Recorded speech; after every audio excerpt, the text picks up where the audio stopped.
Iya Gus, ini Iya. statement pertanyaannya sangat bagus. Kan di Khomsatu itu kemudian diterjem ke bahasa Indonesia sama Gus Nizam. Ada satu bait bahwa nolak bala itu adalah dengan sedekah. Itu tadi pertanyaannya, ada gak duwe iki sedekah apa iki? Karena selama ini pengertian sedekah itu ya nganggo duit tangga apa itu. Dengan benda lah. Padahal makna sedekah itu pokoknya kita berbuat baik untuk orang lain. Tidak harus dengan harta. Bahkan berbuat baik melalui baik ucapan maupun perbuatan yang bermanfaat bagi makhluk. Contoh, imatatul adza sedekah. Menyingkirkan duri dari jalan yang dilalui oleh orang-orang, disingkirkan ini dengan tujuan agar tidak mengenai kaki orang, ini sedekah. Bahwa tabassumu kali akhika sedekah, senyummu kepada saudaramu sedekah. Berkata benar dan baik yang menyenangkan sedekah. Bahwa bacaan subhanallah alhamdulillah wala ilaha illallah, kalimat-kalimat thayyibah itu sedekah untuk diri kita. Ya luas sekali sedekah. Mendoakan secara diam-diam itu sedekah yang besar itu. Tapi bagi yang hartawan ya ambek harta. Ya. Beng, iki lho, krungu ah. Ojo senyuman tok ae gendeng kok. Kok di lah ada senyum tok kuwatir iki ungguh iki apa. Artinya begini, kalau di ilmu hakikat itu, kalau ingin selamat ya harus menyelamatkan orang lain. Artinya kita sebagai kepanjangan tangan Allah menyelamatkan makhluk. Nah, sedekah ini kan menyelamatkan. Sedekah itu kan mengobati pusingnya, stresnya orang miskin. Sumpek golek duit sedina gak oleh iki, kayak sedekah iki lah. Nah, ini kan mengobati penyakitnya orang miskin. Sumpek, stres, ngamuk kudu anu. Nah, karena kita mengobati, kita diobati. Karena kita menyelamatkan, kita diselamatkan. Jadi pengertian sedekah ini sangat luas. Artinya begini. Kalau selama ini yang tertancap pada kami itu kan sedekah itu mesti kayak nang udah miskin. Gitu. Padahal kan kalau tadi itu kayak Cak Topeng itu guyu nang ngone bos madu iki gara-gara stres gak payu-payu madune teko Cak Topeng hibur. Berarti sedekahnya Cak Topeng. Sedekah, iya. Hah? Pokoknya Cak Topeng sedih. Kalau mesam.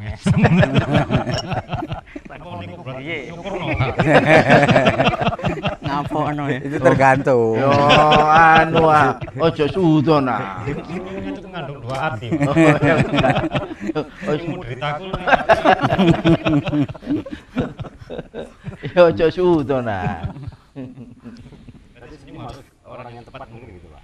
Enggak harus senyum, Pak. Yo kayo lah lihat situasi ya.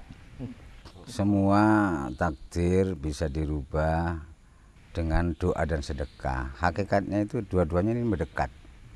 Doa mendekat kepada Allah, sedekah ini yang mendekat. Karena yang terancam bahaya hanya yang jauh dari Allah. Nabi dan keluarganya orang terdekat, hamba terdekat Allah. Ya aman, siapapun yang dekat dengan Allah ya aman, selamat dari ancaman bahaya apapun. Jadi dijadikan jimat tadi ya. Iya. Kalau sedekah orang kaya terus tapi nggak ikhlas atau nggak diilmoni malah somanu ya nggak mendekat ini ya nggak jaminan selamat. Makanya semua harus dihakikati. Hakikat doa mendekat, hakikat sedekah itu mendekat. Dan yang benar-benar dekat dengan Allah pasti aman, pasti selamat. dari ancaman bahaya apapun. Dalam arti mendekat kepada Allah, Rasulullah, ulama. Ya iya, ya pasti. Intinya bergaul dengan orang Soleh. Alim, soleh, orang soleh. Iya, nyaman. iya karena itu kekasih Allah.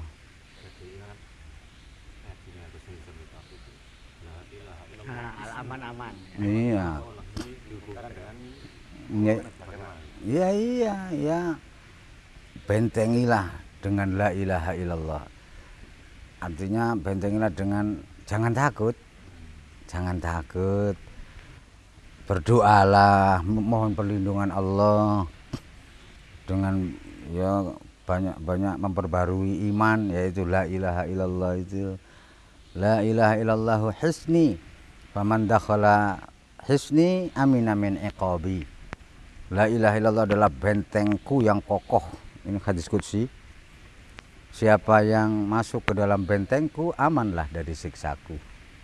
Ini ya berhasil dekat dengan Allah, mendekat ke Allah. Nek khusyuk zikirian lah gak eling corona, gak eling apa, gak eling Iya. apa. Iya. Jare corona sakmu memoro ngono. Terus kene pas khusyuk mendekat ngene. Gak ono gaene aku. Gak ono gaene. Halo, gak krungu ae. Boleh. Berarti kalau takut corona itu berarti ini sedang bermasalah hubungan manusia sama Betul. Tuhannya. Itu bermasalah, enggak sehat, sedang tidak sehat. Oh, kongset ya Gus ya. Ya, kalau sedang zikirnya sambungnya benar, enggak takut, tapi juga enggak berani. Ya takut. Ya tengah-tengah, maksudnya gak nantang, gak nantang, ngono. Tapi enggak dipastikan enggak takut. Inggih, leres. Artinya orang yang zikirnya benar, dia pasti ngikutin anjuran pemerintah Gus ya. Iya, Selalu begitu ya, ya kan? iya. Hmm. Itu dari sisi tinjauan syariat, ya. Peng, cok zikir tok ae 3M itu tetap digawe Kang. Iya. Makanya didodolo ah. Syariatnya itu. Safa masak pira-pira gak ditukoni. Anu Pak, kita yang nggak ada apa itu nggak bisa mengeluarkan dengan harta benda, yaitu tadi Apa? pikir alaman itu. Singon. Itu benteng, iya. aman. Tapi tetap udah tetap. Senyumnya tetap. Cak kita apa cak kita?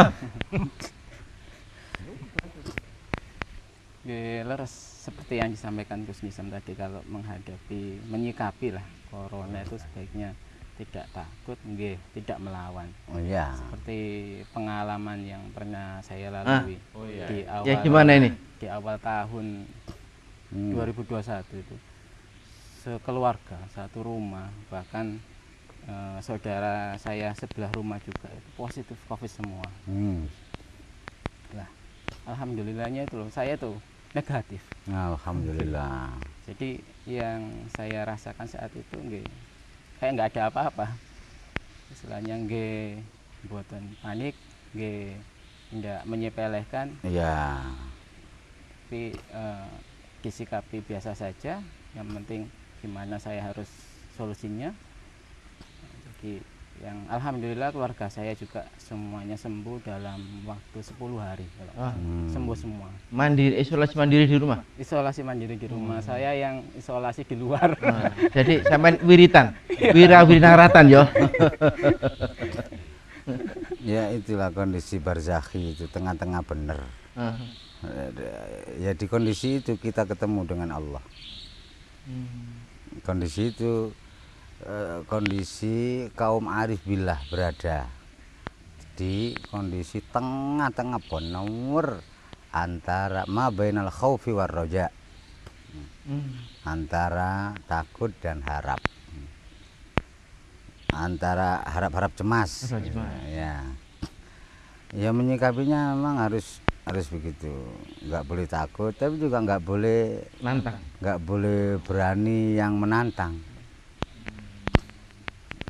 Itu berarti meremehkan syariat, yang berani yang menantang itu meremehkan syariat juga nggak boleh. Syariat bloko ya itu hanya syariat bloko dalam hal corona ini 3M itu menjaga masker terus cuci tangan para dokter lah. Wis gak kira kena ya nggak boleh karena hakikatnya kehendak Allah. Semuanya itu kersane Gusti Allah. Gak oleh ndisiki kersane. Nah ini kalau ndisiki kersane ada cerita ini. Kebetulan kan putra saya itu lagi kerja di Pagerungan. Secara teori Pagerungan itu kan di Kangean itu pulau kecil yang remote control. Oh, Kangean Madura, Pak. Iya, yang Tampu Mas kebakar dulu itu. Itu kan remote control. Jadi daerah yang tidak terhubung dengan dunia lain. Mereka sebelum ke camp di karantina dulu di hotel selama 7 hari. Sebelum berangkat di PCR dulu. Mereka aman-aman aja. Begitu nyampe di sana kerja baru 10 hari 13 orang positif sehingga dievakuasi. Padahal sudah prokes, Pak ya. Prokes. Dan itu daerah yang sangat tertutup. Tidak semua orang bisa masuk ke plant ini, ke pabrik ini. Bahkan orang lokal pun tidak bisa masuk ke situ. Semua tertutup total. Nah, ini kira-kira apa di Sikerso nggih Gus ya? Di Sikerso itu.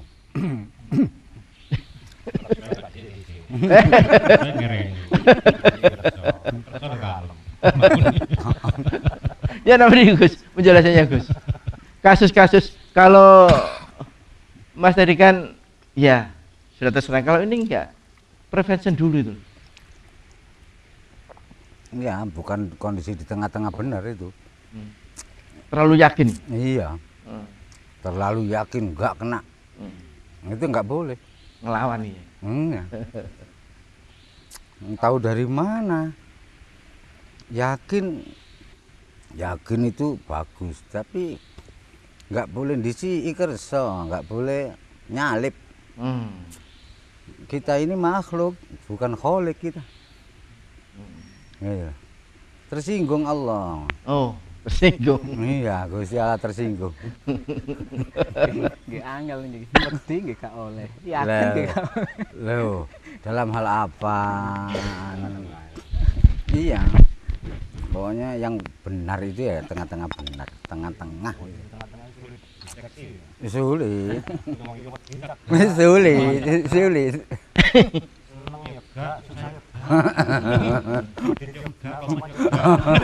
Ada cak topeng iki. Ada cak topeng ya, Bang? Cak topeng ini.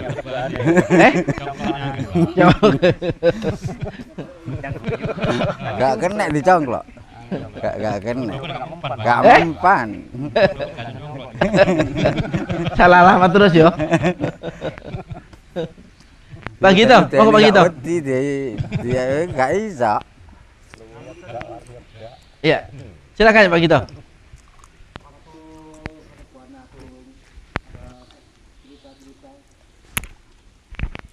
Seorang mucikari yang nolong anjing bisa masuk surga gitu.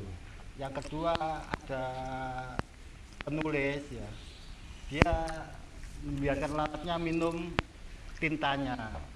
Ya. Berarti sedekahnya itu disertai dengan ikhlas juga yang benar ya Gus ya. Iya, itu syarat semua amal itu bisyartil ikhlas.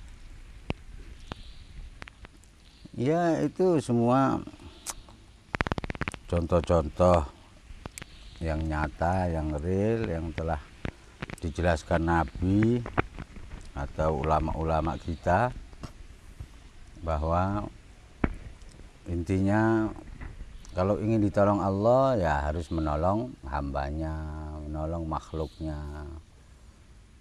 Bisyartil ikhlas, yang termasuk pelacur di suatu ketika kasihan sama anjing yang kehausan di tengah padang pasir, jatah air untuk diminum kemudian ngalah terus diberikan ke anjing. Itu dinilai ikhlas itu oleh Allah. Ya kemudian ya Allah berterima kasih. Dimasukkanlah ke surga. Kalau yang nulis itu Syekh Ghazali, Imam Ghazali. Setiap malamnya selain ibadah munajat ya mengarang kitab. Suatu ketika pas ngarang pulpen tutul. Zaman dulu pulpen tutul tinta hitam itu ada lalat main celok terus nyecep. Kasihan sama lalat terus meneng cek ya tidak omongan iya umbien nah, itu dinilai ikhlas. Kemudian sebab itu Imam Ghazali dimasukkan surga dan diampuni semua kesalahannya. Ini pengakuan salah satu muridnya yang bermimpi bertemu Imam Ghazali. Kemudian terjadi dialog di situ. Apakah bagaimana keadaan panjenengan guru? Yes, Imam Ghazali menjawab, alhamdulillah aku diampuni oleh Allah, dirahmati dan ditempatkan di tempat yang mulia di sisinya. Apakah sebab karangan Ihya panjenengan yang itu? Bukan. Apakah sebab sholat panjenengan yang bukan. Apakah puasa sedekah? Enggak. Ternyata sebab itu tadi. Artinya kita tidak tahu amal kita yang mana yang diterima oleh Allah. Maka kita tidak boleh meremehkan amal soleh. Sekecil apapun enggak boleh.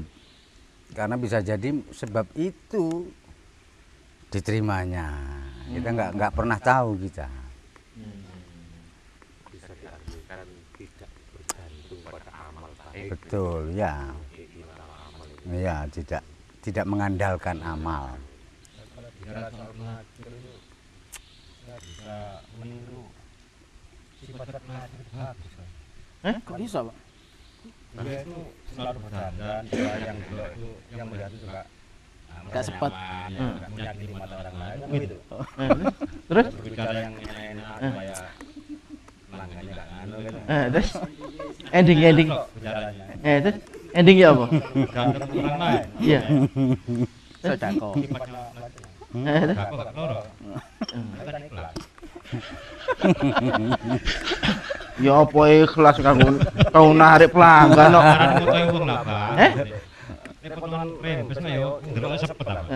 Lah jare wong wedok iku berdandanlah untuk suamimu. Bicara pengajar. Lah iya. Ini guyon itu. Iya. Rusak wendok ini. Baik-baiknya. Iya. Iya. Oh, ini selalu positif. Iya, Cak Topeng. Bagaimana masyarakat ini supaya tidak terlalu takut ya. Kita coba memberi solusi, jadilah dirimu meringankan beban itu dengan riang gembira, dengan enjoy, dengan apa. Kepengine ngono, piye carane? Piye carane iki lho kat mau ya iku sing dibakas Cak Topeng. Itu tadi Gus, menertawakan diri sendiri dulu lah anune. Kan kayak ini mesem. Apa? Kepengine ngono, kepengine kabeh wong.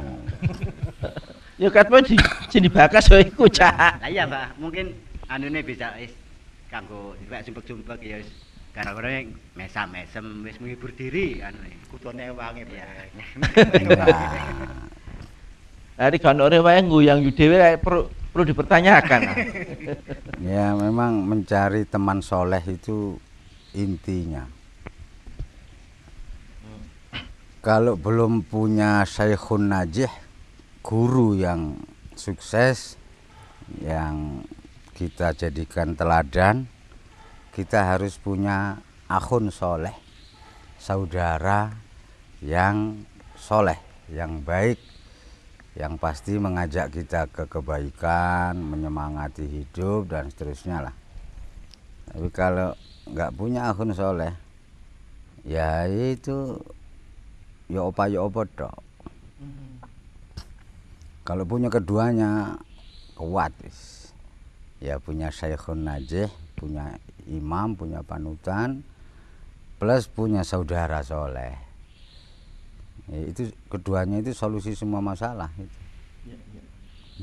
Ada yang di lagu-lagu itu tombol hati. Memang itu. Iya. Salah satunya Al-Quran. Ya, iya. itu nomor siji. Iya. Orang soleh. Kumpulono. Nah, ini kriteria jadi orang soleh itu yang apa yang serkem sholat, apa yang Ya, korbanan tua kan itu kan Nah, bukan ya orang yang sifatnya, sifatnya itu karakternya itu mulia. Bagus atine. bagus hati. Kang aran soleh, bagus atine. Ya kita ketika berada di dekatnya terasa nyaman, damai. Gus Nizam, orang soleh di sini nih, apakah dia harus muslim atau lintas iman? Lintas iman, Lintas iman. lintas iman. Jadi siapapun itu, asalkan kita dekat dengan dia, rasa kita itu rasa damai, menyenangkan. Iya, Dia dia soleh. dia soleh. Betul, soleh sifat. Ya apa kan? Iya kan? Ono sing anyar iki mesti iki. Sifatnya soleh. Sifat soleh itu layak ditiru. Wong soleh itu wong sing layak ditiru, layak diteladani, layak dicontoh. Enggak, sifat. Coba.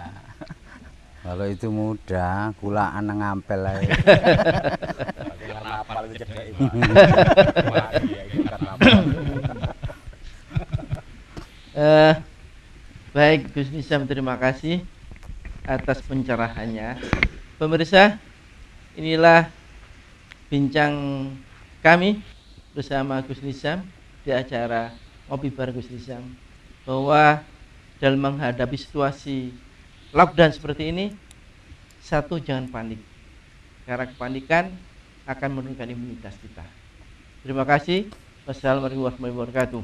Waalaikumsalam warahmatullahi wabarakatuh.